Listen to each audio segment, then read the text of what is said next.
قوة إلا بالله العلي العظيم. أعوذ بالله من الشيطان الرجيم. بسم الله الرحمن الرحيم. الحمد لله رب العالمين، والصلاة والسلام على أشرف الأنبياء والمرسلين، سيدنا ونبينا وشفيع المذنبين أبي القاسم المصطفى محمد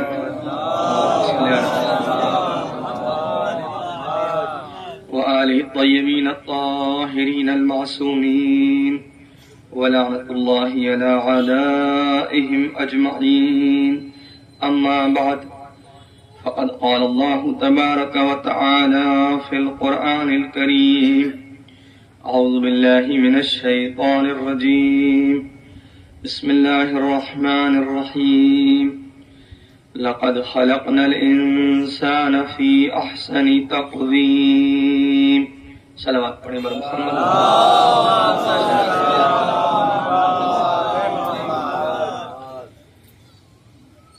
حضرات، سب سے پہلے رب کریم کا شکر گزار ہوں کہ اس نے یہ توفیق مرحمت فرمائی کہ آپ کے درمیان پہلی مرتبہ اس انداز سے علی گڑھ یونیورسٹی کے کیمپس میں حاضر ہو سکوں اور کچھ معروضات آپ تک پہنچا سکوں.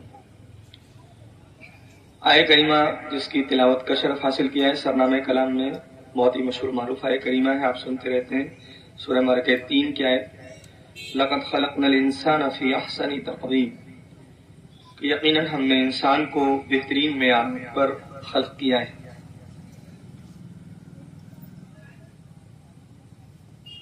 یہ آیت اس لیے قرأت کی اور اس کی تلاوت کا شرف حاصل کیا ہے کیونکہ جو تذکرہ کرنا ہے وہ انسانوں میں سے اس انسان کا تذکرہ کرنا ہے مناسبت کے اعتبار سے جو اس آیہ کریمہ کا بہترین مصداق ہے، یا وہ ایک سلسلہ ہے بہترین مصادیق کا اس آیہ کریمہ کے لیے. یعنی انسان تو ہیں دنیا میں بہت سارے، اور ان میں سے بہت سے انسان وہ ہیں کہ جو کسی حد تک اس لقد خلقنا الانسان فی احسن تقویم پر پورے اترتے ہیں، لیکن کچھ ہستیاں وہ ہیں جو اس کا مکمل مصداق ہے، کامل مصداق ہے.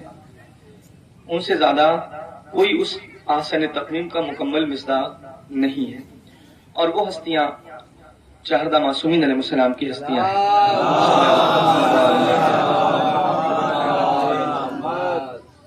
اسی سلسلے کی ایک شخصیت اور ایک ہستی، اس کی وہ باتیں آپ کے ہدیہ سماعت کرنے کا ارادہ کیا ہے جو اس شخصیت نے تاریخی انداز میں اس مقام پر ارشاد فرمائی کہ جہاں پر بڑے بڑے لوگ بول نہ سکیں، جہاں پر بڑے بڑے لوگوں کی زبانیں گم ہو جائیں، وہاں پر اس شخصیت نے کلام کیا اور گفتگو فرمائی ہے. چونکہ مناسبت اور یہ جو دن ہے اور آج سے جو شب شروع ہوئی ہے ماہ سفر کی، ملتا یہ ہے کہ یہی وہ تاریخ تھی کہ جب اہل حرم وارد شام ہوئے ہیں. اور جب وارد شام ہوئے ہیں تو اب یہ کہ کس طرح سے شام میں داخل کیا گیا وہ خود ایک مصائب کی منزل ہے. اگر مصائب کی منزل میں موقع ہوا تو عرض کیا جائے گا آپ کی خدمت میں کہ کس طرح سے ان اسیروں کو لایا گیا، کس طرح سے انتظار کرایا گیا، اس کے بعد کس انداز میں ایک بہت ہی مختصر سے فاصلے کو کہ جس دروازے سے ان کو داخل کیا گیا باب الساعات سے، وہاں سے لے کر کے دربار یزید تک جو فاصلہ ہے وہ بہت بڑا فاصلہ نہیں تھا.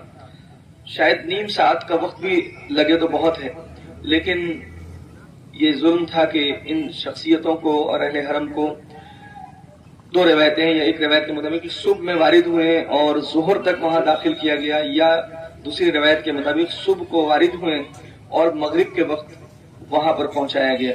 یعنی اس درمیان میں بہت ساری مصیبتیں ہیں، مصیبتوں کا ایک پہاڑ ہے کہ بازار شام سے گزر کے جانا تماشائیوں کے مجمع میں، اور لوگوں کی نگاہیں جس انداز سے پڑ رہی ہوں گی ان شخصیتوں کے اوپر، یہ خود ایک مصائب کی دنیا ہے اپنے آپ میں. بہرحال ابھی مصائب کی منزل نہیں ہے، لیکن ذہنوں میں رہے آپ حضرات کے. اور پھر اس کے بعد اب یہاں سے وہ پس منظر ہے کہ چوتھے امام علیہ السلام جب دربار میں داخل ہوتے ہیں تو کیفیت کیا ہے؟ کیفیت یہ ہے کہ وہاں پہلے سے مہمانوں کو بلایا گیا ہے. یزید نے بہت سارے لوگوں کو دعوت دی ہے، سفرا کو بلایا گیا ہے، عمرا کو بلایا گیا ہے، اشراف کو بلایا گیا ہے، بہت سارے لوگوں کا مجمع ہے. جیسے کہ آپ سنتے رہتے ہیں اور مشہور ہے کہ 700 کرسی نشین بیٹھے ہوئے تھے. اگر 700 نہیں تو کم از کم روایتوں میں 400 تک کے افراد کی بات ملتی ہے کہ اتنے افراد اور الگ الگ فکر کے لوگ، الگ الگ مذہب کے لوگ، حتیٰ دوسرے ملکوں کے سفیر، روم کا سفیر، دوسرے ملکوں کے سفیر، ان کو بلایا گیا ہے. مقصد یہ ہے کہ یہ جتانا اور یہ دکھانا ہے کہ ہم فاتح ہیں اس میدان کے. چونکہ اب تک یہ بتایا گیا ہے کوئی باغی تھا جس نے خروج کیا تھا حاکم وقت کے خلاف اور اسے تہہ تیغ کر دیا گیا، اس کے بچوں کو، اس کے گھر والوں کو، اس کے ساتھیوں کو قتل کر دیا گیا ہے، اور اس کے بعد اب اس کے گھر والوں کو اسیر کر کے لایا جا رہا ہے اور ہم فتح یاب ہو گئے ہیں. یہ بتانا ہے سارے لوگوں کو، اپنی فتح کا اعلان کرنا ہے گویا. تو ایک فتح کا جشن منانے کے لیے اتنے سارے لوگوں کو وہاں پر جمع کیا گیا ہے. اور ابھی تک جو لوگ جمع ہیں اس سے پہلے بھی، بلکہ نہ صرف اس وقت بلکہ اس سے پہلے برسوں برس سے ان کو ایک گمراہی میں رکھا گیا ہے، ایک اندھیرے میں رکھا گیا ہے. ان کے سامنے حقیقت نہیں ہے، ان کو جو بتایا گیا وہی جانتے ہیں. چونکہ پروپیگنڈا مشینری کام کر رہی ہے برسوں برس سے، گزشتہ تقریباً جو تاریخ کری ہے کم سے کم 40 برس سے ایک پروپیگنڈا مشینری ورک کر رہی ہے، جس کی وجہ سے لوگوں کے ذہنوں میں کچھ اور ہے. چنانچہ جو لوگ آئے ہیں وہ بھی اسی تفکر کے ساتھ آئے ہیں، اسی نظریے کے ساتھ آئے ہیں دیکھنے کے لیے تماشا کہ ہاں یہ کون لوگ ہیں. ان کو نہیں پتا ہے کہ جو آ رہے ہیں وہ لوگ کون ہیں، ان کا مقام کیا ہے، وہ کس خاندان کے لوگ ہیں، ان کا مقام و مرتبہ کیا ہے، اندازہ نہیں ہے بہت سارے لوگوں کو. اور اب یہاں پر جب سب کو جمع کیا گیا ہے تو وہاں پر اس نے اور ایک اہتمام یہ کیا کہ یوں کہا جائے ایک درباری خطیب کو بلایا گیا ہے. تو درباری خطیب، درباری مولوی، درباری عالم نما افراد، میں عالم نہیں کہہ رہا ہوں، یہ ہر زمانے میں ہوتے رہے. تو کسی درباری خطیب کو بلایا گیا ہے اور اس کو یہ کہا گیا، اس سے کہا گیا، اس کو ایک کام سونپا گیا ہے کہ تم کو ممبر پہ جا کر کے برائی کرنا ہے، ناسزا کہنا ہے، جسارتیں کرنا ہے، تہمتیں لگانا ہے، جو اس سے پہلے بھی شیور آئے اور ہوتا چلا آیا ہے، آپ سب بہتر واقف ہیں تاریخ سے. تو تمہیں وہ کچھ ایسی باتیں کرنا ہے. جب ہمارے اور آپ کے مولا امام سجاد علیہ الصلوۃ والسلام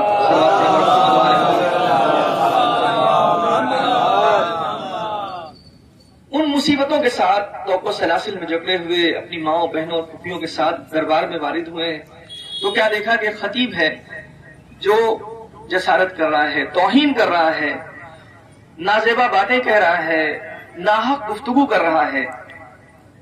تو امام نے جب اس کی اس گفتگو کو سنا تو ایک مرتبہ امام علیہ السلام نے اسے مخاطب کر کے فرمایا، وَيْلَكَ أَيُّهَا الْخَاطِبُ، وائے ہو تجھ پر اے خطیب، اے بولنے والے، وَيْلَكَ أَيُّهَا الْخَاطِبُ، وائے ہو تجھ پر، اشتریت مرضات المخلوق بسخط الخالق، تو نے مخلوق کی مرضی کو خالق کی ناراضی کے بدلے میں خرید دیا. تو نے کیسا گھاٹے کا سودا کیا ہے. مخلوق کو خوش کرنے کے لیے خالق کو ناراض کر رہا ہے، لوگوں کو خوش کرنے کے لیے اللہ کو ناراض کر رہا ہے. فَتَبَوَّأَ مَقْعَدَكَ مِنَ النَّارِ، اب تو اپنے آپ کو جہنم کے لیے آمادہ کر لے. جو گفتگو تو کر رہا ہے، ناحق گفتگو، کچھ لوگوں کو خوش کرنے کے لیے، ایک ظالم کو خوش کرنے کے لیے، اس میں تو نے خدا کو ناراض کیا ہے. اور یہ بہت اہم بات ہے، یہ معیار ہے جو اس سے پہلے آپ دیکھیں گے معصومین علیہ السلام نے دیا ہے ہمیں. الگ الگ حدیثیں موجود ہیں، امام حسین اسلام سے بھی منسوب روایت موجود ہے کہ کبھی بھی انسان مخلوق کو خوش کرنے کے لیے خالق کو ناراض نہ کرے. ویسے بھی میں اکثر یہ بات عرض کیا کرتا ہوں، مخلوق میں کہاں سب آپ سے راضی ہوتے ہیں؟ 100% کس سے لوگ سیٹسفائی ہو جاتے ہیں؟ کون ہے جس سے سب خوش ہو جائیں؟ سب خوش کسی سے نہیں ہوتے. 2 4 10 لوگ تو مخالف رہ ہی جاتے ہیں. انسان کتنی بھی کوشش کر لے، کتنے بھی جتن کر لے، کتنی بھی کوششیں کرے، لیکن بہرحال کچھ لوگ اس کے مخالف ہوتے ہیں، اس کے خلاف ہوتے ہیں، اس سے ناراض رہتے ہیں. اور ظاہر ہے کہ اگر مخلوق میں سب راضی ہو جائیں تو اس میں الگ الگ فکر کے لوگ ہیں، الگ الگ نظریے کے لوگ ہیں، الگ الگ عقیدے کے لوگ ہیں، ان میں وہ بھی لوگ ہوں گے کہ جو حق پر ہوں گے اور جن کا نظریہ اور فکر حق ہوگی، اور وہ بھی ہوں گے جن کی فکر اور جن کا نظریہ اور عقیدہ باطل ہوگا، اگر وہ سب مجھ سے راضی ہیں 100%، تو پھر مجھے اپنے کو ریویو کرنا پڑے گا کہ میں کیا کر رہا ہوں، یہ سب کیسے مجھ سے راضی ہو سکتے ہیں؟ کیونکہ جب ایک نظریہ اور ایک تفکر کی بنیاد پر میں کوئی گفتگو کروں گا تو ظاہر سی بات ہے کہ ممکن ہے کچھ لوگوں کے ساتھ وہ بات ٹکرائے، ان کی فکر کے ساتھ وہ بات ٹکرائے اور کلیش کرے، لہذا وہ مجھ سے راضی نہ ہو، وہ مجھ سے سیٹسفائی نہ ہو۔ لیکن اگر میں ہو سکتا ہے ایسے الفاظ اور ایسی باتیں استعمال کروں، ایسی باتیں کہوں اور ایسے الفاظ استعمال کروں کہ جس میں سب لوگوں کو میں خوش کر لے جاؤں، تو کبھی کبھی آج کے دور میں بہت بڑا کمال سمجھا جاتا ہے کہ بھائی ایسی بات کی مولانا ہے جس میں سب خوش ہو گئے۔ سب کو خوش کر لینا کمال نہیں ہے، کیونکہ جہاں سب خوش ہو جائیں گے وہاں سوچنا پڑے گا کہ کہیں مجھ سے تو کوئی کمی نہیں ہو رہی ہے، جہاں سب خوش ہو جائیں۔ تو اصل معیار اور اصل بات جو ہمارے مد نظر رہنا چاہیے وہ ہے خالق کی رضا، رب راضی ہو، پروردگار خوشنود ہو جائے، وہ ہم سے راضی ہو جائے اور اس کی رضا حاصل ہو جائے۔ اگر اس کی رضا حاصل ہو گئی تو پھر یہ اس کا کام ہے کہ وہ بندوں کو راضی کر دے گا۔ جن بندوں کو راضی کرنا ضروری ہے، جن بندوں کو راضی کرنا ضروری ہے وہ ان کو راضی کر دے گا، یہ اس کا کام ہے اور اس پر چھوڑ دینا چاہیے۔ امام نے فرمایا کہ تو نے مخلوق کی مرضی کو خریدا ہے خالق کی ناراضگی کے بدلے، تو نے کتنا برا سودا کیا، گھاٹے کا سودا کیا ہے تو نے۔ اب اس کے بعد امام علیہ السلام نے پھر آگے کیا فرمایا؟ جب دیکھا کہ جسارت ہو رہی ہے تو امام علیہ السلام نے حاکم کو مخاطب کر کے کہا، یا یزید اذن لی حتی اسد هذه الاعواد، اے یزید اب مجھے اجازت دے تاکہ میں ان لکڑیوں پر جاؤں، میں ان لکڑیوں پر جاؤں۔ امام کے جملے ہیں تاریخ میں کہ امام نے ممبر کی لفظ استعمال نہیں کی، آپ سنتے رہتے ہیں، صرف تمہید کے لفظ کر رہا ہوں تاکہ اذہان آمادہ ہو جائے آپ کے۔ امام نے وہاں ممبر کی لفظ استعمال نہیں کی، امام نے فرمایا کہ حتی اسعد هذه الاعواد، مجھے بھی اجازت ملے تاکہ میں بھی ان لکڑیوں کے ڈھیر پر جاؤں، فَأَتَكَلَّمَ بِكَلِمَاتٍ لِلَّهِ فِيهِنَّ رِضَا وَلِهَؤُلَاءِ الْجُلَسَاءِ فِيهِنَّ أَجْرٌ وَثَوَابٌ، تاکہ میں علی بن حسین کو گفتگو کروں وہاں پر جا کر کے ان کلمات کے ساتھ گفتگو کروں جس میں خدا کی رضا ہو اور جس میں سننے والے جو موجود ہیں، سامعین جو ہیں، ان کے لیے اجر و ثواب بھی ہو۔ جو سامعین ہیں، جو بیٹھے ہوئے لوگ ہیں، ان کے لیے اس میں اجر و ثواب ہو، میں وہ گفتگو کرنا چاہتا ہوں۔ امام علیہ السلام نے اجازت طلب کی۔ اب یہاں پہ جب امام علیہ السلام نے اجازت طلب کی، اچھا اس سے ایک اور معیار بھی دے دیا، ہم سب کو بتا دیا امام علیہ السلام نے کہ جب تک کہ وہ جگہ جہاں پر کوئی خطیب آتا ہے اور گفتگو کرتا ہے، جب تک کہ وہاں پر خدا و رسول اور اہل بیت علیہ السلام کی پسند کی گفتگو نہ ہو، تب تک آپ اس کے ظاہر پہ فریب نہ کھائیں، آپ اسے وہ مقدس نام نہ دیں جس کے لیے آپ کے ذہنوں میں ایک تقدس ہوتا ہے۔ دیکھیں تقدس کی بات آ گئی تو میں عرض کر دوں آپ کی خدمت میں، اصل میں تقدس ہے کس کے لیے اور کیسے پیدا ہوتا ہے؟ ہمارے بہت ساری چیزیں سیکریٹ ہو جاتی ہیں اور سینکٹیٹی ہمارے دنوں میں آ جاتی ہے ان کے لیے، لیکن یہ سمجھنے کی ضرورت ہے کہ کسی چیز کی سینکٹیٹی آئے گی کہاں سے اور کیسے آئے گی؟ کوئی بھی چیز ہو، تقدس کہاں سے آتا ہے؟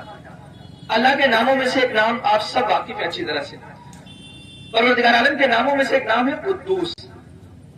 قدوس ہے وہ، قداست، پاکیزگی، طہارت، ہر عیب سے دور ہونا، یہ کس کی صفت ہے؟ یہ پروردگار عالم کی صفت ہے، وہ قدوس ہے۔ سبوح قدوس ربنا ورب الملائکۃ والروح، وہ قدوس ہے، صرف اس کی ذات ہے جو اپنے آپ میں قدوس ہے، مقدس ہے، وہ ہستی، اور اس کا تقدس اس کا اپنا ہے۔ توجہ فرمائیے، بہت اہم بات عرض کر رہا ہوں، کیونکہ یہ جو ہمارا بلیف سسٹم ہے اس کو ہمیں اسٹیبلش کرنے کی، خاص کر نوجوانوں کے ذہنوں میں صحیح طرح سے اسٹیبلش کرنے کی ضرورت ہے، چونکہ اللہ جو ہے اس کے پاس جو کچھ بھی ہے وہ سب اس کا اپنا ذاتی ہے، کسی کا دیا ہوا نہیں ہے، کیونکہ وہ کسی کا محتاج نہیں ہے، اس کے تمام صفات اس کے اپنے ہیں، کسی کے عطا کیے ہوئے نہیں ہیں، وہ کسی کا محتاج نہیں ہے۔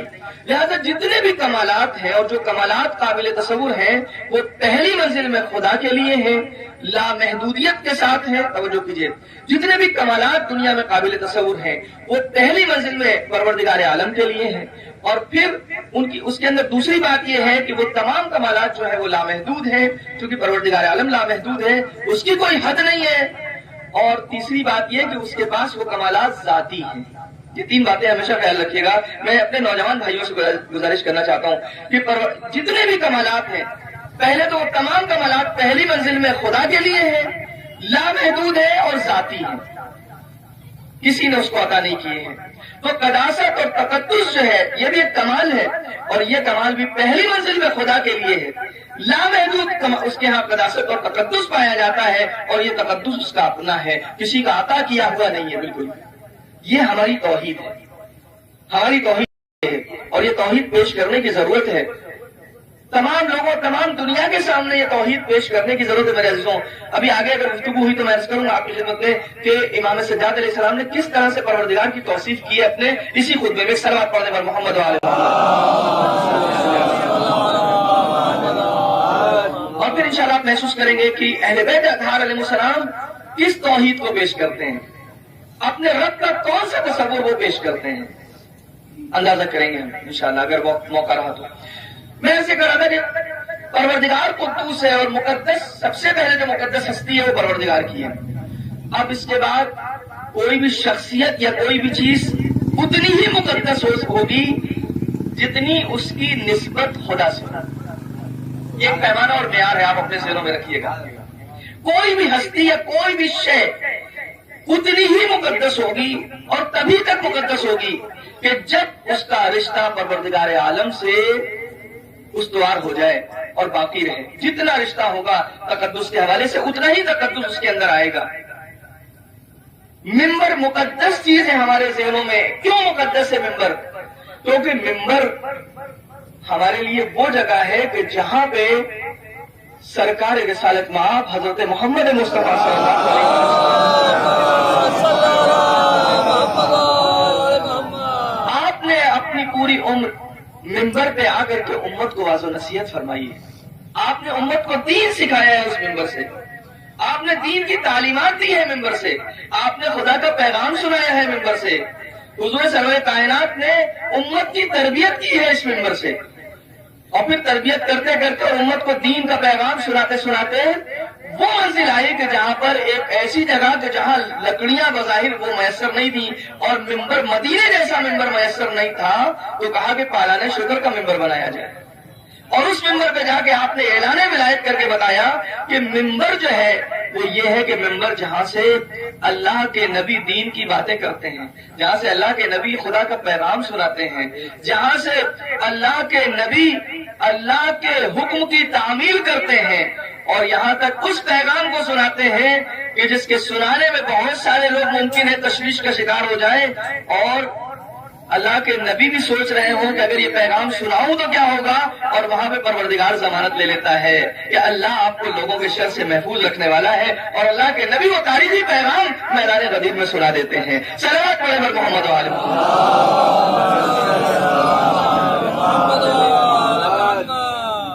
لہٰذا ممبر کا تقدس اس لیے ہے ہمارے ذہنوں میں کہ ممبر وہ جگہ ہے جہاں پہ خدا کی گفتگو ہو، جہاں پہ اللہ کے نبی کی گفتگو ہو، جہاں پر اہل بیت نبی صلی اللہ علیہ وسلم کی گفتگو ہو.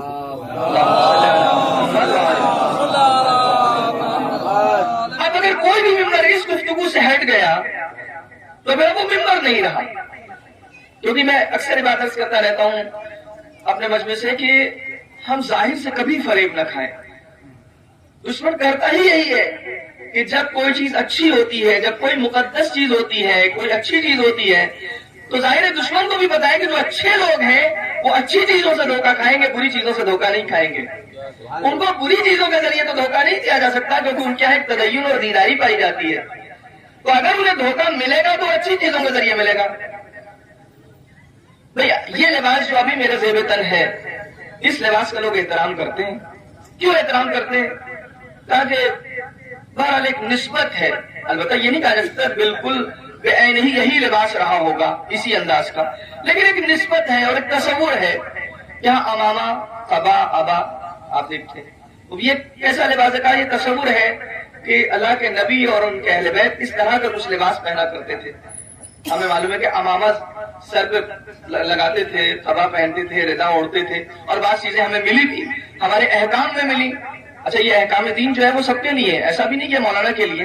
عام طور پہ یہ نہیں ہے ہمارے یہاں عمل میں، ورنہ کہا گیا کہ نماز کے لیے جو مستحبات ہیں ان میں سے ایک ہے امامہ لگانا.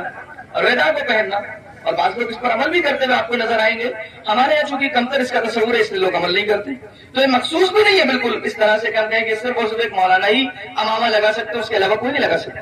آپ میں سے بھی کوئی نماز کے وقت لگا سکتا ہے، مستحب ہے. یہ بات یہاں سے عرض کر دوں، گزارش کر دوں کہ آپ دیکھیں احکام دین کو یہ مخصوص نہیں، لیکن یہ ہاں اب یہ لباس جو مقدس ہے آپ کی نظروں میں، آپ جس کا احترام کرتے ہیں، اچھا احترام لباس کا نہیں کرتے ہیں، یہ بھی بات ہے عرض کروں. احترام آپ لباس کا نہیں کرتے ہیں، احترام اصل میں آپ کے ذہنوں میں سرکار رسالت مآب کا ہے، آپ کے ذہنوں میں تقدس ان کی حال کا ہے، جس کی وجہ سے اب یہ جو ہلکی سی نسبت پیدا ہو گئی اور ایک تصور پیدا ہو گیا تو آپ اس لباس کا احترام کرنے لگتے ہیں.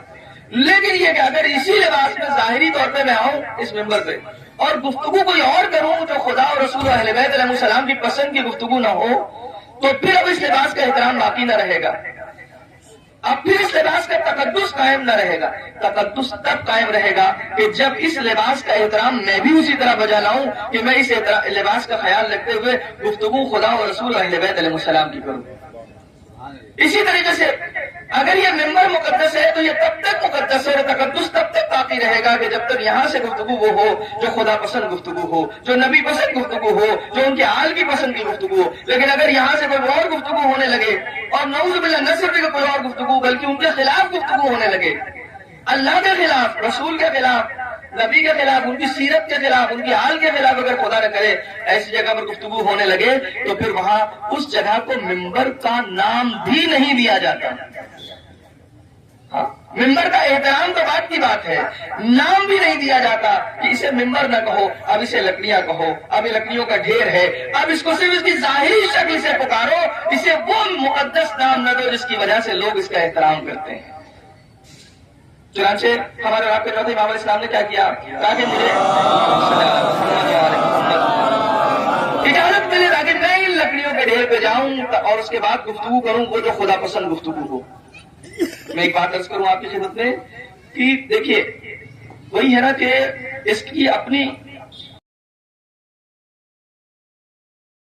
اترتے ہوں ابھی تک یہ جو آواز تھی اور لکڑیوں کا ڈھیر تھا جس کو امام علیہ السلام کہہ رہے تھے لکڑیوں کا ڈھیر ہے کہ جب تک وہ خطیب اس پر بیٹھا ہوا تھا چڑھ کر جو خدا کے خلاف گفتگو کر رہا تھا، اب جیسے ہی اس کا حقیقی وارث اس پر آیا ہوگا، جب حقیقی وارث جو نبی کا حقیقی وارث ہے جو خدا پسند گفتگو کرنے جا رہا ہے، جس نے کہا کہ فاتا کلم بکلمات للہ فیہن رضا ولہؤلاء الجلساء فیہن اجر و ثواب، جب اس نے کہا ہوگا اور اس کے بعد جب وہ اس ممبر پر رونق افروز ہوا ہوگا وہیں سے پھر وہ ممبر بنا ہوگا.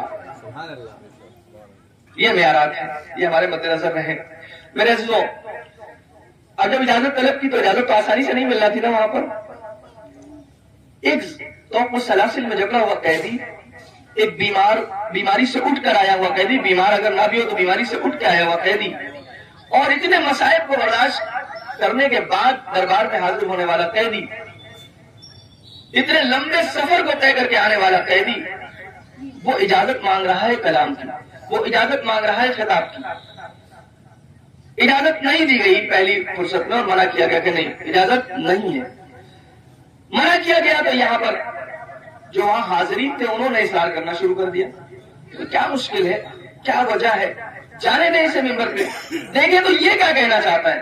لوگوں میں ایک طرح سے ایک تجسس پیدا ہوا، کیوریوسٹی پیدا ہوئی، دیکھو کہتا کیا، یہ قیدی ہے کون، کیا ہے، کیا بتائے گا. لیکن جو اجازت نہیں دے رہا تھا اس کو پتا تھا کہ اس کو اجازت دینا خطرے سے خالی نہیں ہے. ایسے قیدی کو اجازت، یہ بظاہر قید میں ہے نا، بظاہر تو آپ کو سلاسل میں ہے، لیکن اس کے اندر ایک آزاد روح ہے. وہ آزاد روح ایسی ہے کہ جب اس آزاد روح کے ذریعے کلام کرے گا تو یہ بظاہر قیدی اس پورے مجمع کو منقلب کر دے گا، اس پورے ماحول کو بدل ڈالے گا. اس کو نہیں اجازت ملنا چاہیے. اور جب بہت زیادہ لوگوں نے اصرار کیا تو ایک جملہ بھی کہا جو تاریخ نے اپنے دامن میں محفوظ کیا کہ تمہیں نہیں معلوم ہے اگر اس کو میں نے اجازت دی اور یہ اس ممبر پہ گیا، یہ اس جگہ پہ گیا تو یہ جب تک ہمیں رسوا نہ کرے نیچے نہیں آئے گا، جب تک رسوا نہ کر لے نیچے نہیں آئے گا. اور ایک اور اس سے بھی بہتر جملہ جو تاریخ نے نقل کیا، یہ کہا کہ یہ اگر وہاں پہ گئے تو تمہیں نہیں معلوم یہ کون ہے؟ تمہیں یہ بظاہر دکھ رہا ہے کہ قیدی ہے جو زنجیروں اور بیڑیوں میں جکڑا ہوا ہے، جس کے گلے میں توقع خاردار پڑی ہوئی ہے. کیونکہ لوگ تو نہیں جانتے تھے نا، لوگوں کو پہچانوایا نہیں گیا تھا، لوگوں کو تعارف نہیں کرایا گیا تھا. لیکن دشمن تو جانتا ہے، ظالم جانتا ہے کہ یہ کون ہے، یہ مظلوم کون ہے. یہ عام مظلوم نہیں ہے، یہ بنی ہاشم کا جوان ہے. اس کی رگوں میں علی بن ابی طالب کا خون دوڑ رہا ہے. یہ عام انسان نہیں ہے. کہا کہ تمہیں نہیں معلوم انہو قد ذق العلم زقا، یہ اس خاندان کی فرد ہے کہ جن کو علم بھرایا گیا ہے، علم ان کی گھٹی میں اتارا گیا ہے. تمہیں نہیں معلوم ہے یہ کون ہے، تمہیں اندازہ نہیں ہے. میں جانتا ہوں، میں پہچانتا ہوں کہ علم ان کے پاس کیسا ہے. ابھی اگر یہ وہاں گئے تو علم کا سیلاب جاری ہو جائے گا. یہ اس کا بیٹا ہے جس نے کہا تھا کہ ینحدر عنی السیل ولا یرقى الی الطیر. امام علیہ السلام کیا فرماتے ہیں؟ مجھ سے علم کا سیلاب جاری ہوتا ہے، مجھ تک طائر فکر پہنچ نہیں سکتا ہے. تمہیں اندازہ نہیں ہے میرے علم کا. یہ اس خاندان کی فرد ہے، یہ ان کا پوتا ہے. آگے یہ جو تعبیر زبکن کی استعمال ہوئی ہے، زبکن کی تعبیر یہ ہے کہ جیسے پرندہ جو ہے وہ جا کے دانے کو لاتا ہے اور اپنے چینے دان میں رکھتا ہے. اس کے پاس ایک جگہ ہوتی ہے جہاں پہ دانے کو وہ اسٹور کرتا ہے، اس کے بعد دھیرے دھیرے اپنے بچے کو بھراتا ہے. علم کو اس خاندان میں اس طرح بھرایا گیا ہے. تمہیں اندازہ نہیں ہے کہ یہ کون ہے. لیکن آپ دیکھیں میرے عزیزوں، یہاں پہ میں عرض کروں آپ کی خدمت، تھوڑا سا آپ کا اظہار آمادہ ہو. چوتھے امام علیہ السلام کا کارنامہ کتنا عظیم ہے. اللہم صلی علی محمد وعلی محمد. کتنا عظیم کارنامہ ہے اگر ہم محسوس کریں کہ جن حالات میں آپ نے پورے ہوش و حواس، پوری توجہ کے ساتھ، پوری بصیرت اور حکمت کے ساتھ اپنے مقصد کے حاصل کرنے کے لیے اور اپنے بابا کے مقصد کو بچاتے ہوئے اس عالم میں گفتگو کی ہے، کوئی اور انسان وہاں گفتگو کر ہی نہیں سکتا. دیکھیں، باہر سے کوئی ظالم حکمراں ہو، دور سے بہت ساری باتیں کہی جا سکتی ہیں.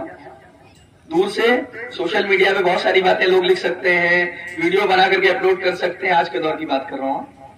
لیکن اگر کبھی ایسا موقع آ جائے نا کہ وہ سامنے ہو آپ کے، تو پھر اس کی آنکھوں میں آنکھیں ڈال کے بات کرنا بہت سخت ہے. اس کے لیے بڑی جرأت و شہامت چاہیے ہوتی ہے. اور جہاں پر ایسا ظالم بیٹھا ہوا ہو تخت پہ کہ جس نے آپ کے پورے خاندان کو قتل کیا ہو، جس نے آپ کے ساتھ اتنا بے رحمی کا سلوک کیا ہو کہ آپ تصور نہ کر سکیں، اس کے بعد بھی اتنی جرأت و شہامت کہاں سے آئے گی؟ سوائے خاندان اہل بیت علیہ السلام. اور کہیں آپ کو ایسی شجاعت و شہامت نظر نہیں آئے گی. لہٰذا چوتھے امام علیہ السلام اب کن حالات میں خطبہ دے رہے ہیں؟ دیکھیے، اگر کہیں پر کسی خطیب کو پڑھنا ہے اور گفتگو کرنا ہے تو اس کے لیے بھی کچھ شرطیں ہوتی ہیں.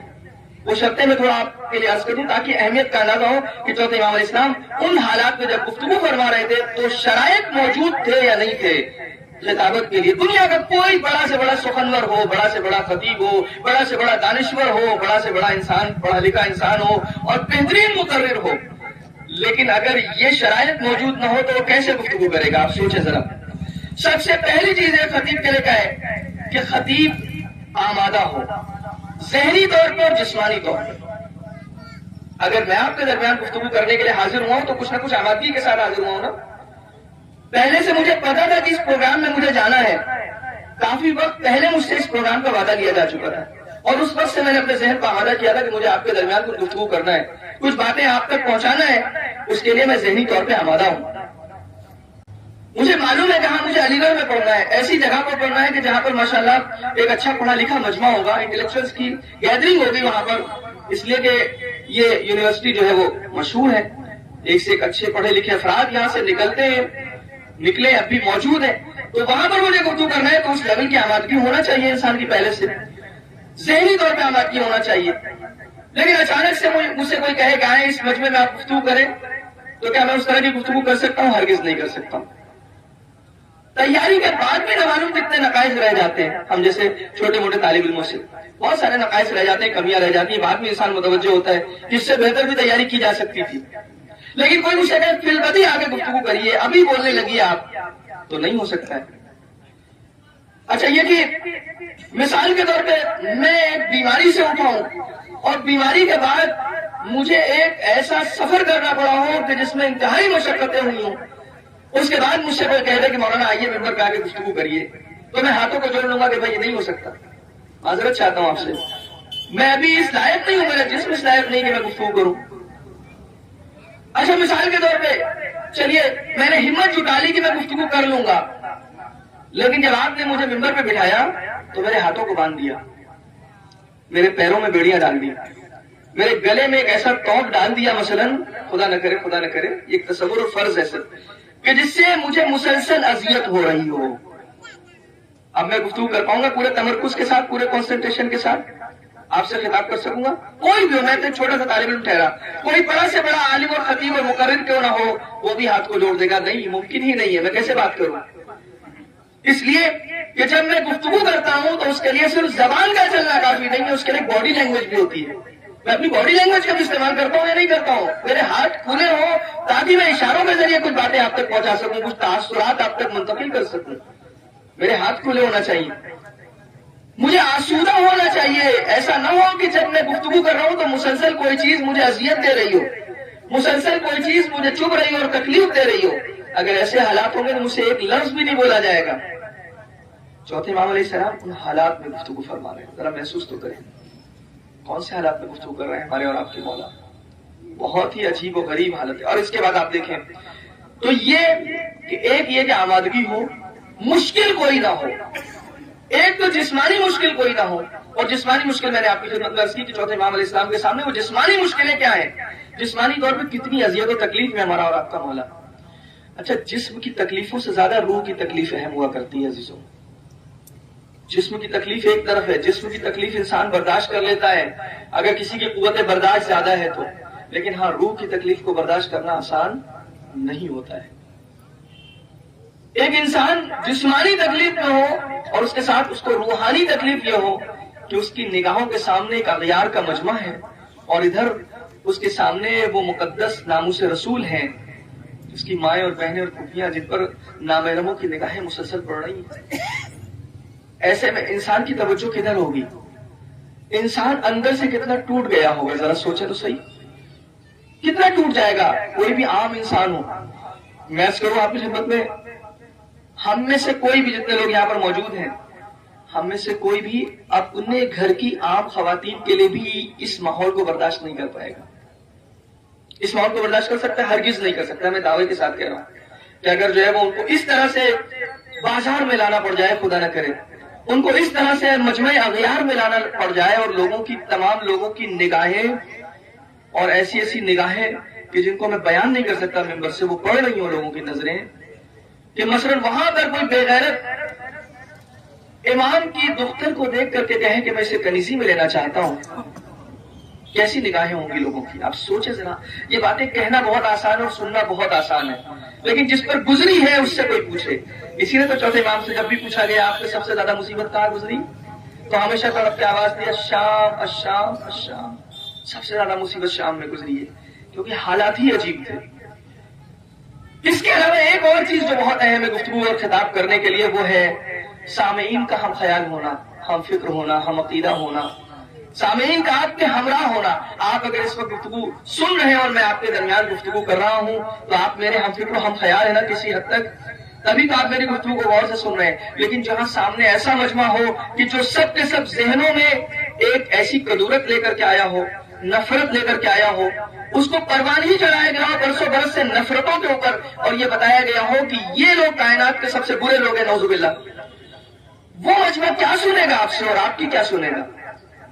لیکن یہ کمال ہے امام علی ابن حسین علیہ السلام کا کہ جنہوں نے ان حالات میں بھی وہ معرکۃ العرا اور وہ عظیم الشان اور شاہکار خطبہ پیش کر دیا کہ آج وہ تاریخ کے دامن میں محفوظ ہے. اور جب ہم پڑھتے ہیں تو ہمیں احساس ہوتا ہے کہ امام نے کتنی حکمت آمیز گفتگو کی ہے اس مجمع میں, اور کس طرح سے پورے ماحول کو بدل دیا ہے آپ نے. یہی تو وجہ ہے کہ کہا جاتا ہے کہ جو بھی کارنامہ کربلا والوں نے انجام دیا وہ ایک طرف, وہ بہت بڑا کارنامہ ہے, لیکن اس کے ساتھ اسی کے سامنے ایک دوسرا کارنامہ جو انجام پایا ہے وہ بعد شہادت امام حسین علیہ السلام عصر عاشور کے بعد, اور اس کارنامے کو جو انجام دیا ہے وہ دو بڑی شخصیتوں نے مل کر انجام دیا. اگرچہ اس میں اور دوسری شخصیتوں کا بھی کردار ہے, حسین کے بچوں کا بھی بہت بڑا کردار ہے. امام حسین صاحب کے بچوں کا عظیم کردار یہ ہے کہ سید الشہداء کے بچوں نے کبھی بھی غیرت ہاشمی کو پامال نہیں ہونے دی. پورے اس سفر میں تمام مصیبتیں برداشت کر لی، تمام سختیاں برداشت کر لی، مگر کبھی غیرت ہاشمی کے معیار کو نیچے نہیں آنے دیا، اسی لیے کسی سے کھانا نہیں طلب کیا کبھی، کیونکہ یہ دینے والے لوگ ہیں نا، یہ کھلانے والے لوگ ہیں، یہ پوری قوم کو سیر کرنے والے لوگ ہیں۔ ان کے آبا و اجداد نے لوگوں کو اس عالم میں کھانا کھلایا ہے کہ جب اپنے پاس نہیں تھا۔ یہ کسی سے کھانا مانگے، ہاں پانی مانگنا جو ہے وہ ایک بشری تقاضا ہے، انسانی مزاج ہے، اس میں کوئی عیب نہیں ہے، اگر کبھی طلب کیا تو پانی ہی طلب کیا، اس سے زیادہ کچھ طلب نہیں کیا۔ یہ بچے بھی اتنے سمجھدار اور اتنی اچھی ان کی تربیت ہوئی تھی اس خانوادے اور اس خاندان میں کہ ان بچوں نے بھی اس مشن کو کامیاب کرنے میں اپنا کردار ادا کیا ہے۔ ان سب کا بھی اپنا کردار ہے، ان بچوں پر ہمارا کروڑوں درود و سلام۔ لیکن ہاں اس میں سر فہرست جو دو شخصیتیں آگے ہیں جنہوں نے اس امام حسین اسلام کے مشن اور اس تحریک کو زندہ رکھا ہے اور زندہ کر دیا ہے، اور ایسا زندہ کر دیا ہے کہ آج بھی اتنے برسوں کے بعد اور صدیوں کے بعد یہ تحریک اپنے آپ میں اسی آب و تاب کے ساتھ زندہ ہے۔ وہ دو شخصیتیں، ایک جناب زینب سلام اللہ علیہا اور دوسرے امام سجاد علیہ السلام۔ ایک صلوات پڑھ دیں ان شخصیتوں کے لیے۔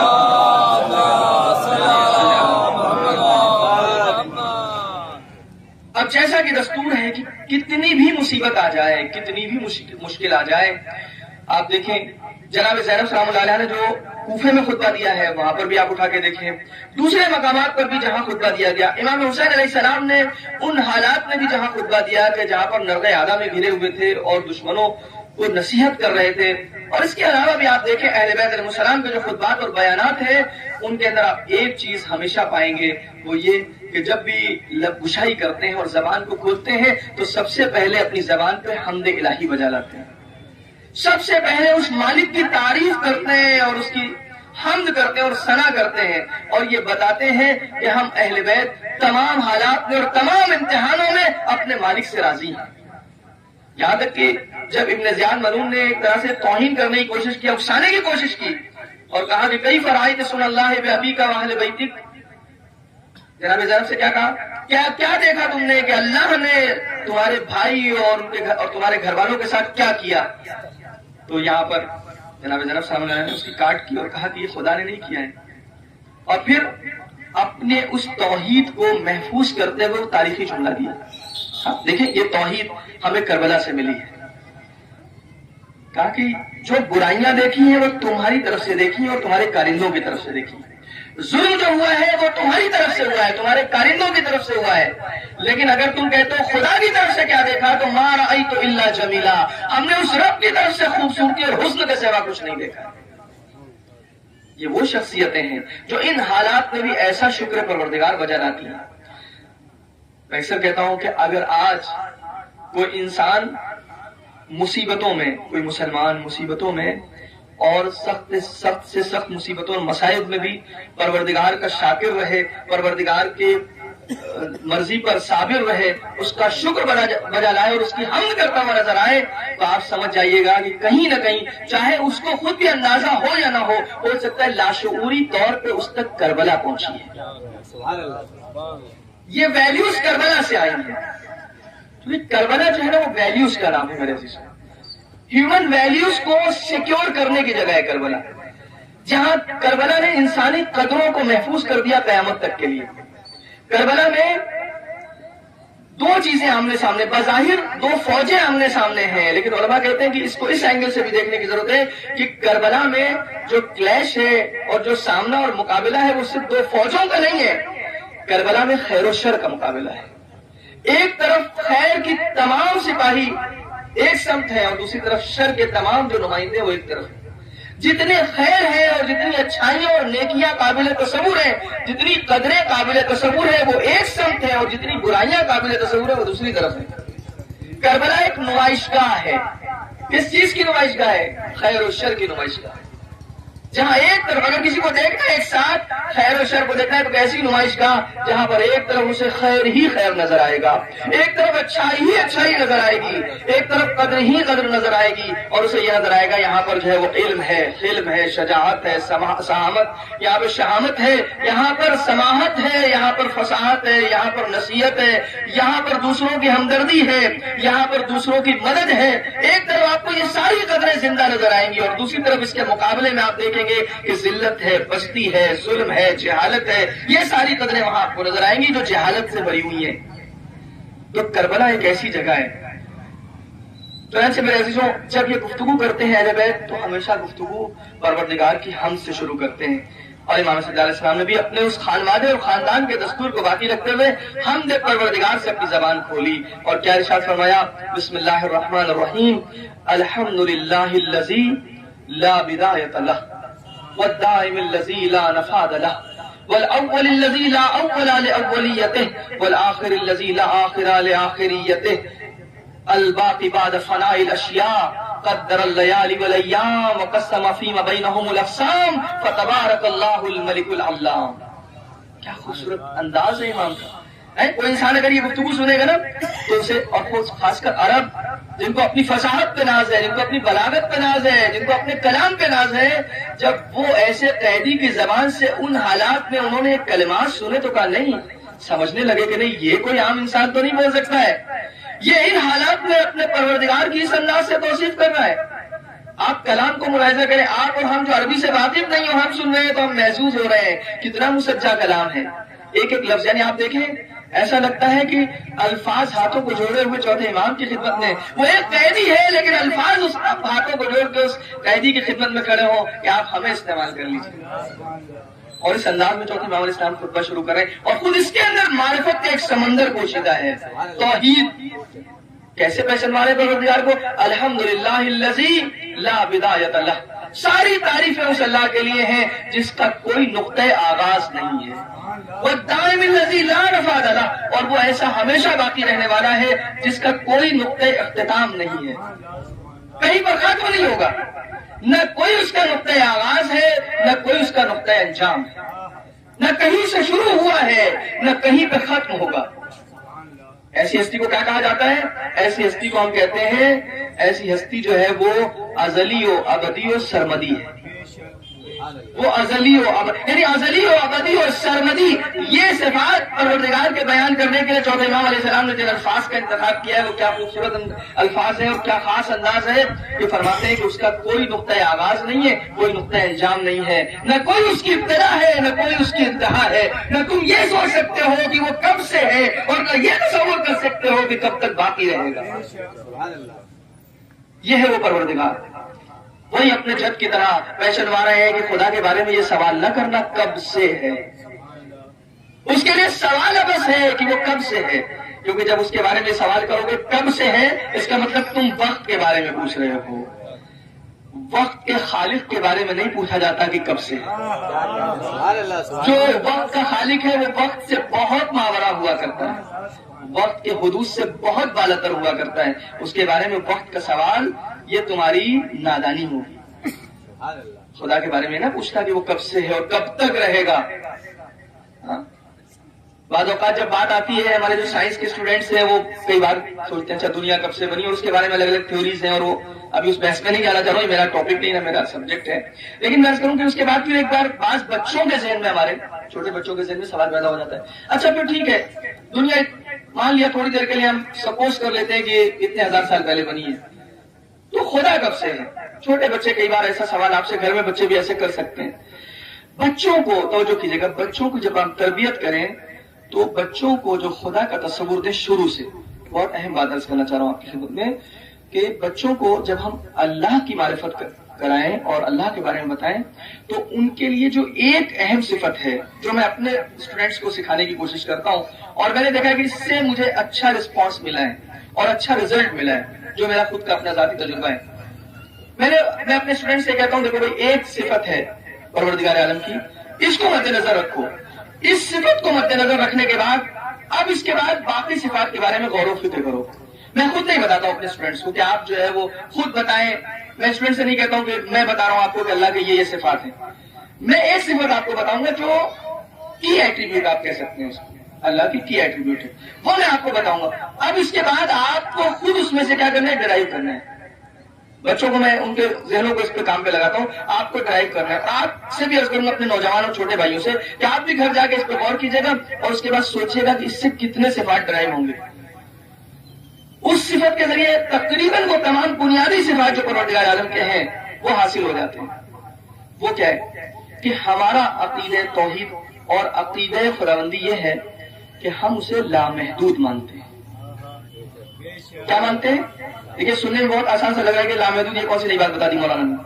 غور تو کیجیے آپ تھوڑی دیر کے لیے میرے ساتھ رہے آپ کے ساتھ. لامحدود مانتے ہیں اس کو.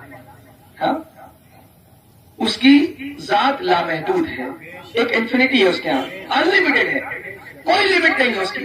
یہی بات تو امام صاحب فرما رہے ہیں نا, کوئی لمٹ نہیں ہے اس کی. نہ ادھر سے کوئی کیپ لگا سکتے ہیں نہ ادھر سے کوئی کیپ لگا سکتے ہیں. یہاں سے شروع ہوا اور یہاں پہ ختم ہوا, ایسا کچھ بھی نہیں ہے اس ذات کے لیے. کیونکہ جہاں بھی وہ محدود ہو جائے گا تو محتاج ہو جائے گا, اور محتاج ہو جائے گا تو ہم جیسی مخلوق کی طرح ہو جائے گا, پھر وہ خالق نہیں رہے گا. تو خالق اور مخلوق میں امتیاز ہی یہ ہے کہ مخلوق محدود ہوگی, خالق لامحدود ہونا چاہیے, رب کو لامحدود ہونا چاہیے. اب جو لامحدود ہوگا, اور جو لامحدود ہوگا, میں پھر اس کے بعد توحید پہ اس طرح لے جاتا ہوں بچوں کو اپنے. کہتا ہوں کہ توحید کا مطلب ہم لوگ یہ سمجھتے ہیں نا کہ ایک یعنی نمبر والا ایک, 1 2 3 4 والا ایک. امام علیہ السلام نے اس کو کنڈیم کیا اپنی ایک روایت میں, ابھی موقع نہیں کہ میں تفصیل سے عرض کروں آپ کی خدمت میں. کنڈیم کیا اس کو کہ ایک وہ نمبر والا ایک مت سمجھنا, 1 2 3 4, کیونکہ وہ نمبر اور ڈیجٹ والا ایک جو ہے نا فگر والا, اس میں پرابلم یہ ہے کہ جب آپ اس کو وہ والا ایک سمجھتے ہیں تو اس کے سامنے کہیں نہ کہیں سپوزیشن میں آپ کو 2 رکھنا پڑتا ہے. آپ کے بیک آف مائنڈ 2 ہوگا نا تب تو آپ ایک سمجھ سکیں گے.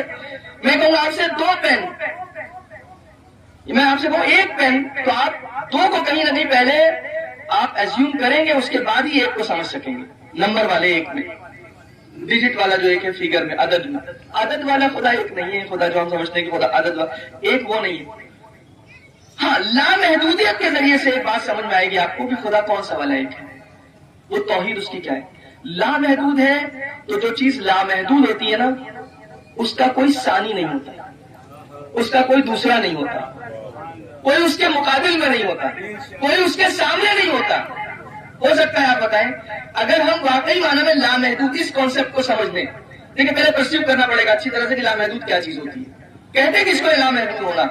اگر ہم نے وہ انفینٹی صحیح طرح سے سمجھ لی تو پھر ہماری سمجھ میں آ جائے گا کہ بھائی لامحدود تو 2 ہو ہی نہیں سکتے, کیونکہ جیسے ہی ہم نے لامحدود کے لیے 2 سوچا یہیں سے ایک کنٹرڈکشن شروع ہو گیا, پیراڈوکس شروع ہو گیا. ہو گیا یا نہیں ہو گیا؟ آپ نے کہا 2, اچھا آپ نے پہلے والے کو کہا تھا لامحدود, تو یہ دوسرا کہاں سے شروع ہوا ہے, دوسرا آیا کہاں سے؟ اب یہاں سے سوال ہو گیا نا کہاں سے اور کب سے, یعنی پہلا والا لمٹ ہوا نا تب سے دوسرا والا شروع ہوا. 2 آئے گا ہی تبھی نا جب پہلا والا کہیں ختم ہو.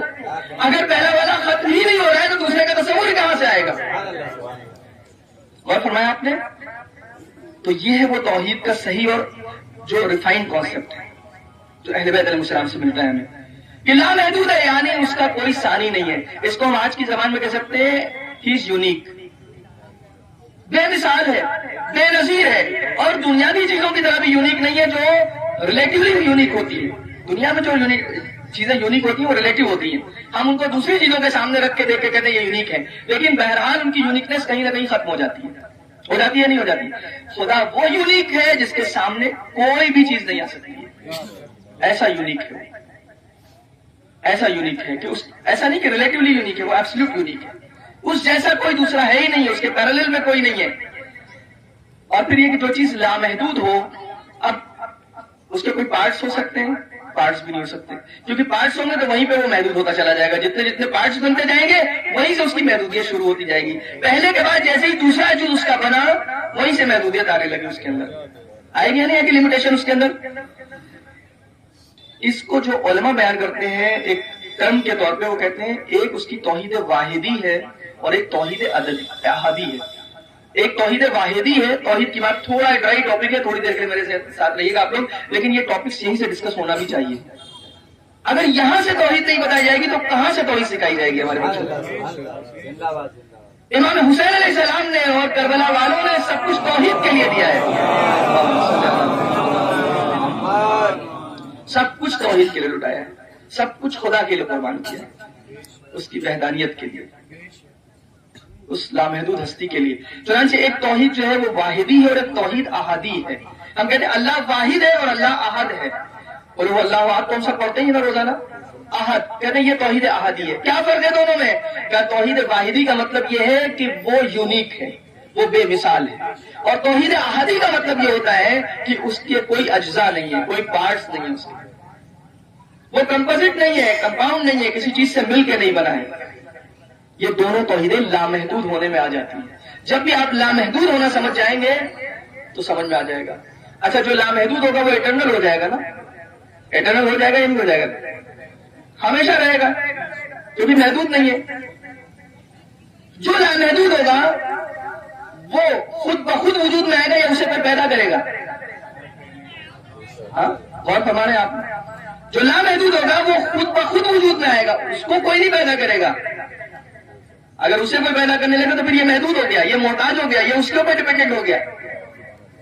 یہ ہو ہی نہیں سکتا کہ لامحدود بھی ہو اور اس کا کوئی اور پیدا کرنے والا ہو. اس کا مطلب جو اس کا پیدا کرنے والا اس سے اوپر ہے، اس سے پہلے ہے. تو اسی لیے سوال بھی بھیجا ہے، بچوں کو سمجھانا چاہیے اور بچوں کو اس انداز سے سکھانا چاہیے. کئی بار ہم لوگ بچوں کو ڈانٹ دیتے ہیں، ارے نہیں یہ سوال کیسا کر رہے ہو. نہیں، بچوں کو سمجھائیں. بچہ پوچھتا ہے کہ اچھا خدا کو کس نے بنایا؟ ہاں ہمارے بچے کبھی کبھی چھوٹے معصوم بچے پوچھ دیتے ہیں نا سوال یہ کہ اچھا اگر ساری دنیا کو خدا نے بنایا تو اس خدا کو کس نے بنایا؟ ہم بچے کو سمجھائیں بیٹا اگر خدا کو کوئی بنائے گا تو پھر وہ خدا ہوگا، جو خدا کو بنائے گا وہی خدا ہوگا. اور اگر آپ یہ کہیں گے اس کو کس نے بنایا تو ایک انفینٹ چین بنے گی. آپ چلتے چلے جائیے، سوال ختم ہی نہیں ہوگا. اس کو کس نے بنایا، اس کو کس نے بنایا، اس کو کس نے بنایا، اس کو کس نے بنایا. جہاں پر بھی یہ سوال جا کے رک جائے وہی خدا ہے، وہی خدا ہے. جہاں پہ سوال رک جائے وہ لامحدود ہے، وہ کسی کا محتاج نہیں ہے، وہ خود ہے، اس کی ذات اپنی ہے، خود وجود میں آیا ہے، اس کا اپنا وجود ہے، کسی نے اس کو وجود عطا نہیں کیا ہے. اب یہ الگ بات ہے کہ جس کو کسی نے وجود عطا نہیں کیا اس نے اس پوری کائنات کو وجود بخشا ہے. وہ لامحدود ہی ہے جو ہم جیسی محدود مخلوق کو پیدا کر سکتا ہے، تو وہ خالق بھی ہوا نا. اب اس سے آپ دیکھیں کتنے ایٹریبیوٹس نکل کے آئیں گے اس لامحدودیت سے. لامحدود ہو تو جسم ہوگا اس کا یا نہیں ہوگا؟ یہ سوال بہت ہوتا ہے نوجوانوں کا سوال.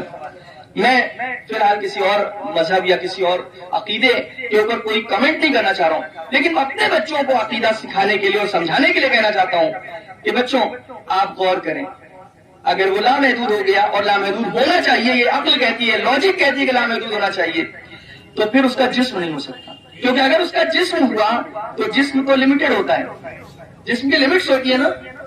جسم کسی باؤنڈری میں ہوتا ہے، کسی لمٹ میں ہوتا ہے. ہمارا اور آپ کا جسم اپنی لمٹس میں ہے نا، اس کا شیپ ہے، اس کی لمٹ ہے. شیپ کی وجہ سے آپ دیکھیں جسم کی اپنی ایک لمٹ ہے، اسی لیے ہم اس کو میجر کر سکتے ہیں کتنا بڑا ہے، ماس کیا ہے، اس کا وزن کیا ہے. لمیٹیشن یہ ہے کہ یہاں پر جو جسم موجود ہے وہ وہاں پر نہیں ہے، جو وہاں پر ہے وہ وہاں پر نہیں ہے، جو وہاں پر. یہ سب محدودیتیں ہیں نا جسم کے ساتھ. اور جسم کے پارٹس بھی ہوتے ہیں، پارٹس کا محتاج ہو جاتا ہے. میں ہاتھوں کا محتاج ہوں، ہاتھ سے جو کام کیے جاتے ہیں ان کے لیے. میں آنکھوں کا محتاج ہوں دیکھنے کے لیے. میں کانوں کا محتاج ہوں سننے کے لیے. تو یہ محتاجی بھی آتی ہے جسم کے اعضاء سے.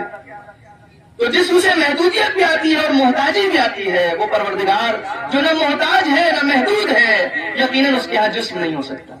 وہ جسم و جسمانیات سے مبرہ اور منزہ ہے. یہ ہے وہ پروردگار کہ جو اٹرنل ہے، جو سرمدی ہے، جو ہمیشہ سے اور ہمیشہ باقی رہے گا. اسی لیے آگے امام نے فرمایا الاول الذی لا اول لاولیتہ. دیکھیے عجیب ہے پروردگار کی صفت، اور یہ صفت صرف پروردگار کیا ہو سکتی ہے. بظاہر اپوزٹ ایٹریبیوٹس ہیں، اپوزٹ کیریکٹرسٹکس ہیں. کیا؟ اول بھی ہونا اور آخر بھی ہونا. کیا اول بھی ہے اور آخر بھی ہے؟ یہ کیا بات ہوئی؟ یا اول ہوگا یا آخر ہوگا. کیا هو الاول والآخر. قرآن بھی کہہ رہا ہے نا وہ اول بھی ہے، پہلا بھی ہے اور آخری بھی ہے. اور عجیب بات یہ ہے کہ جس لمحے وہ پہلا ہے اسی لمحے آخری بھی ہے. اور اس کے اول ہونے میں اس کی اولیت نہیں ہے کہیں سے، یعنی اولیت کا کوئی نقطۂ آغاز نہیں ہے. اور اس کے آخر ہونے میں کوئی اس کی آخریت نہیں ہے کہ اب یہاں پہ ختم ہوا اس کے بعد نہیں ہے. یہ اس طرح کا اول و آخر ہے جو لامحدود ہے. آپ اس کو اس زاویے سے دیکھیں تو اول نظر آئے گا کہ اس سے پہلے اس کے سامنے کوئی مخلوق تصور نہیں کر سکتے، یا اس کے سامنے کسی اور ذات کو تصور نہیں کر سکتے. اور یہ آخر ہے. آخر اس کو اس لحاظ سے ہم سمجھتے ہیں کہ جب ساری دنیا فنا ہو جائے گی تو یہ باقی رہنے والا ہے. کل من علیہا فان ویبقی وجہ ربک ذو الجلال والاکرام. وہ پروردگار باقی رہنے والا ہے. پھر فرمایا کیا؟ الباقی بعد فناء الخلق. آگے امام نے خود وضاحت فرما دی جو باقی ہے مخلوق کے فنا ہو جانے کے بعد. قدر اللیالی والیام. جس نے دن و رات کو ایک خاص اندازے کے ساتھ پیدا کیا. شاید میں آج یہیں پر گفتگو روک دوں امام کے خطبے کے اس حصے پر جہاں آپ نے خدا کی توصیف فرمائی. قدر اللیالی والیام. جس نے رات اور دن کو خاص اندازے اور مقدار کے ساتھ بنایا. ہم دیکھیں کہ سیزن وائز رات اور دن میں فرق ہوتا ہے یا نہیں ہوتا ہے؟ دن بڑا ہو جاتا ہے، چھوٹا ہو جاتا ہے، رات بڑی ہو جاتی ہے، رات چھوٹی ہو جاتی ہے. دن کا اپنا ایک سرٹن ٹائم پیریڈ ہے، رات کا اپنا ایک سرٹن ٹائم پیریڈ ہے. یہ سب کچھ ہے نا ہمارے سامنے. یہ پروردگار کی حکمت ہے. تھوڑی دیر کے لیے ہم لوگ تصور تو کر کے دیکھیں کہ اگر مسلسل رات ہی ہوتی تو کیا ہوتا ہے؟ صرف رات ہی رات ہوتی تو رات کو پروردگار نے آرام و آسائش کے لیے بنایا، اس سے کوئی انکار نہیں ہے. لیکن اگر ہماری زندگی میں صرف رات ہی رات ہوتی تو کیا ہوتا ہے؟ کس وقت دنیا کام کرتی، کس وقت دنیا اپنے رزق و روزی کی تلاش میں جاتی، کس وقت کسب معاش کرتی. روشنی نہ ہوتی اگر سورج کی دن میں جو ملتی ہے ہم کو، تو یہ مصنوعی روشنی جو ہے اس کے ذریعے کتنا دنیا کو روشن کیا جاتا ہے. کیا ہوتا، حالات کیا ہوتے، تھوڑی دیر کے لیے تصور تو کریں. جیسے ملتا ہے کہ زمین کے کچھ خاص حصوں میں کچھ پولس کے اوپر جو ہے وہ کچھ جگہوں پر زیادہ لمبے ہو جاتے ہیں دنوں رات، یا شاید کچھ ٹائم کے لیے رات اور دن ہوتی ہے. ان لوگوں سے پوچھیں کہ زندگی کیسی ہوتی ہے، کوئی ان سے پوچھے نہ جا کے کہ مشکل ہے یا نہیں ہے. نیچرل اور نارمل طریقہ کیا ہے؟ نیچرل اور نارمل طریقہ یہ کہ دن بھی ہو اور رات بھی. ہمیں دن کی بھی ضرورت ہے اور رات کی بھی ضرورت ہے. پروردگار عالم نے نظام ایسا بنایا کہ اکثر و بیشتر جگہوں پر دن اور رات ہے، اور دن اور رات کا اپنا خاص اندازہ اور مقدار ہے. اس مقدار میں پروردگار نے دن اور رات کو خلق کیا ہے. کبھی دن بہت بڑے ہونے لگتے ہیں، اس کے بعد چونکہ انسانی مزاج ہے، تنوع چاہتا ہے، ورائٹی چاہتا ہے، تو پروردگار نے کہا اچھا تو صحیح، کوئی بات نہیں ہے، سیزن کو بھی بدل دیں گے اور اس کے اندازے کو بھی بدل دیں گے تاکہ تم آسودگی کے ساتھ زندگی بسر کر سکو اور سکون رہے تمہاری زندگی، تمہیں لطف آئے اس حیات میں. حالانکہ یہ تمہاری اصلی اور ابدی زندگی تو نہیں ہے، لیکن جب تک اس دنیا میں رہو کم سے کم جتنا تو ہمارے لیے ممکن ہے تمہارے لیے آسائش فراہم کرنا. یہ اس پروردگار کا لطف و کرم ہے. وَقَسَّمَ فِيمَا بَيْنَهُمُ الْأَقْسَامَ. اور پھر اسی دن اور رات میں، ابھی دن اور رات کے فلسفے پر اگر گفتگو کی جائے تو خود یہ اپنے آپ میں ایک موضوع ہے کہ دن کا فائدہ کیا ہے اور رات کا فائدہ کیا ہے. اب یہ اور بات ہے کہ نوجوانوں سے یہاں گزارش کرتا چلوں کہ رات کو رات رہنے دیجیے تھوڑے دن. ابھی ایسا ہو گیا ہے ماحول کہ رات رات نہیں رہی ہے، اب دن رات کی جگہ لینے لگے ہیں. معذرت کے ساتھ مجھے کہنا پڑے گا. دیکھیے اس سسٹم کے میں اگر ہم انٹرفیئر کریں گے جو نیچرل سسٹم ہے، تو اس سے کہیں نہ کہیں ہماری لائف کے اوپر ایڈورس امپیکٹ پڑنا ہی پڑنا ہے. ہماری ہیلتھ کے اوپر، ہماری لائف کے اوپر، یہ بالکل واضح ہے اور دنیا اسے دیکھ رہی ہے. اب یہاں پر کوئی کتنی بڑی تھیوری کیوں نہ لے کر کے آ جائے، میں آپ سے بات کلیئر کر دینا چاہوں گا، کوئی کتنی ہی بڑی تھیوری کیوں نہ لے کے آ جائے، کوئی کتنا بڑا سائنٹسٹ، کوئی کتنا بڑا ڈاکٹر، کوئی کتنا بڑا انجینئر، کچھ بھی، کوئی کتنا بڑا اسکالر آ کر کے یہ ہمیں فائدے گنائے کہ نہیں رات میں جاگنے سے کچھ نہیں ہوتا ہے، پوری پوری رات آپ پوری زندگی جاگتے رہیے، تو آپ ذرا شک کیجئے گا کہ کہیں ایسا تو نہیں کیپٹلزم اس کے پیچھے ہو. ان کے اپنے کچھ ذاتی مقاصد ہوں کہ ہم انسانوں کی زندگی کو تباہ کر کے اپنے خاص فائدوں کو حاصل کرنے کے لیے ہم کو یہ سکھایا جا رہا ہے کہ رات کو جاگ کر گزارو اور دن کو سو کر گزارو. جبکہ پروردگار نے ایک نظام بنایا ہے رات کو سونے کے لیے اور دن کو جاگنے کے لیے، دن کو محنت کرنے کے لیے. اور اس میں بھی دن میں انسان جتنا، آپ دیکھیں غور کریں، آپ خود اس کو محسوس کرتے ہوں گے، جو لوگ اس کے عادی ہیں، جنہوں نے تجربہ کیا ہے، جو لوگ رات میں سر وقت سو جاتے ہیں اور صبح میں علی الصباح وہ اپنے رزق و روزی کی تلاش میں جاتے ہیں، ان کی زندگی کی برکتوں کو دیکھیں آپ خود محسوس کر لیں گے. ان کی زندگی میں برکتیں آپ کو نظر آئیں گی یقیناً.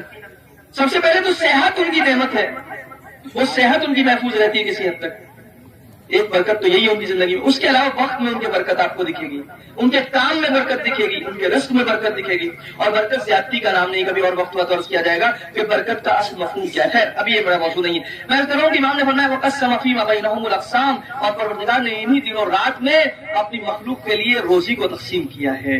فَتَبَارَكَ اللَّهُ الْمَلِكُ الْعَلَّامُ.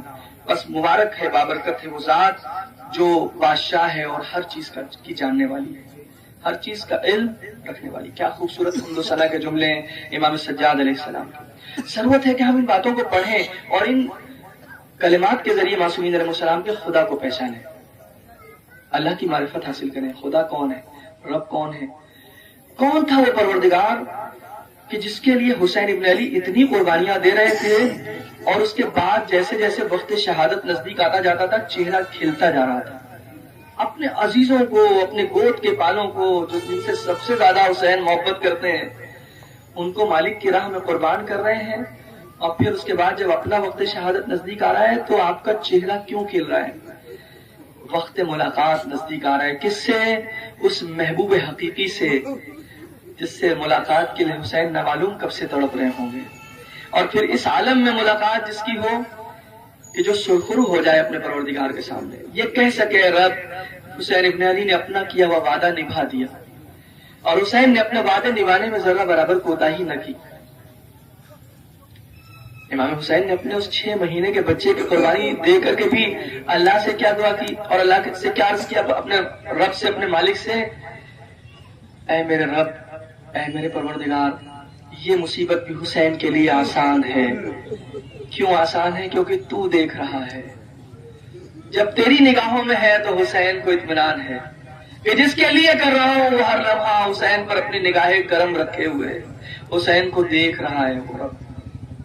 اس لیے مجھے 6 مہینے کے بچے کو بھی قربان کرنا پڑے تو میں قربان کر دوں گا۔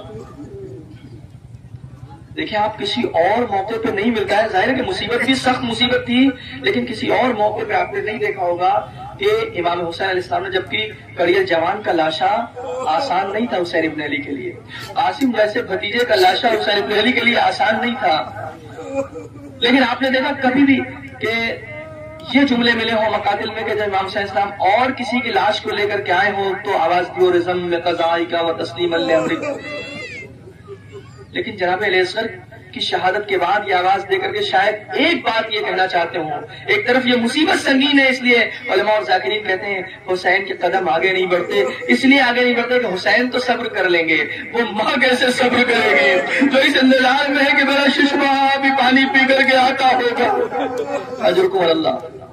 ایک تو یہ بھی ہے کہ حسین کے قدموں میں سنگینی ہے کہ کیسے آگے بڑھے، اور دوسرے یہ بھی ہے کہ شاید حسین یہ بتانا چاہتے ہوں کہ دیکھو یہ سب سے بڑی مصیبت اور سب سے بڑا امتحان تھا حسین ابن علی کے لیے، اس 6 مہینے کے بچے کو جو بے خطا مارا گیا ہے، لیکن اس کے بعد بھی حسین اپنے زبان سے رزم میں قضائی کا وہ تسلیم الامر کہہ کر کے وہ اللہ کے سامنے اعلان کرنا چاہتا ہے، دنیا کو بتانا چاہتا ہے حسین اس مصیبت پر بھی خدا سے راضی ہے۔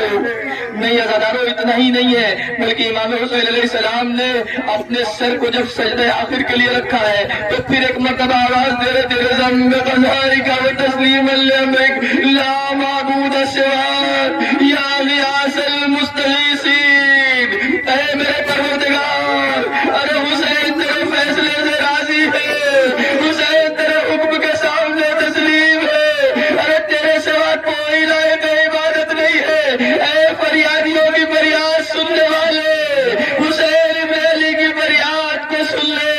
میں کہوں گا اے آقا، آپ نے اتنی قربانیاں دے دی، آپ نے ساری مصیبتیں اٹھا لی، ارے اب کون سی مدد کا وقت ہے کہ پروردگار کو آواز دے رہے حسین کی فریاد سن لے۔ عجب نہیں، سید الشہداء جواب دے، ارے ساری شہادتیں دے کے حسین سرخرو ہو چکا ہے، اب یہ آخری منزل ہے، میں چاہتا ہوں اپنے سر کو اپنے مالک کے لیے اس طرح کٹا دوں کہ رہتی دنیا تک کے لیے میرا سجدہ مثال بن جائے، ارے یہ میرا آخری امتحان ہے، میں چاہتا ہوں حسین ابن علی اس آخری امتحان میں بھی اپنے رب کے سامنے سرخرو ہو جائے۔ الا لعنۃ اللہ علی القوم الظالمین، سیعلم الذین ظلموا ای منقلب ینقلبون، انا للہ و انا الیہ راجعون۔ رزم بقضائک و تسلیم الامرک لا معبود سواک یا غیاث المستغیثین۔ پروردگارہ ہمارے ذکر کو قبول فرما، اس میں اگر ہماری طرف سے کوئی کمی اور کوتاہی رہی اس سے درگزر فرما۔ پروردگارہ حاضرین کی اور جتنے بھی دنیا میں عزادار ہیں، جتنے بھی مومن و مسلمین ہیں، ان کی تمام دلی حاجات کو پورا فرما۔ پروردگارہ جو مومن و مسلمین پریشان ہیں ان کی پریشانیوں کو دور فرما، جو بیمار ہیں انہیں شفا کامل و عاجل عنایت فرما، جو مقروض ہیں ان کے قرض کو اپنے خزانے غیب سے ادا فرما، جو بے اولاد ہیں انہیں اولاد صالحہ عنایت فرما، جو صاحب اولاد ہیں انہیں اپنی اولاد کی بہترین تربیت کی توفیق عطا فرما۔ پروردگارہ دنیا میں جہاں کہیں بھی مظلوم ہے، چاہے وہ جس قوم و قبیلے اور جس مذہب سے ہوں، خصوصاً جو مظلوم فلسطین میں ہے، غزہ میں ہے، پارا چنار میں ہے اور دوسرے مقامات میں، پروردگار ان کی نصرت فرما۔ پروردگار ظالموں کے شر سے انہیں نجات عطا فرما۔ پروردگار دنیا کے جو بڑے ظالم ہیں، بڑی ظالم طاقتیں، پروردگار اگر یہ ہدایت کے قابل نہیں ہے تو انہیں نیست و نابود فرما، ان کے شر کو ان کی طرف پلٹا دے۔ پروردگارہ پرچم اسلام کو سر بلند فرما، پرچم کفر و نفاق کو سر نگو فرما۔ پروردگارہ علماء اعلام مراجع کرام کا سایہ ہمارے سروں پر باقی رکھ، ہمیں ان کی پیروی کی توفیق عطا فرما۔ اور سب سے اہم دعا کہ یہ دعا اگر قبول ہو جائے اور باقی دعائیں رد بھی ہو جائیں تو افسوس نہیں، پروردگار امام کے ظہور میں تعجیل فرما، ہمیں اس لائق بنا کہ ان کے عوام و انصار میں شامل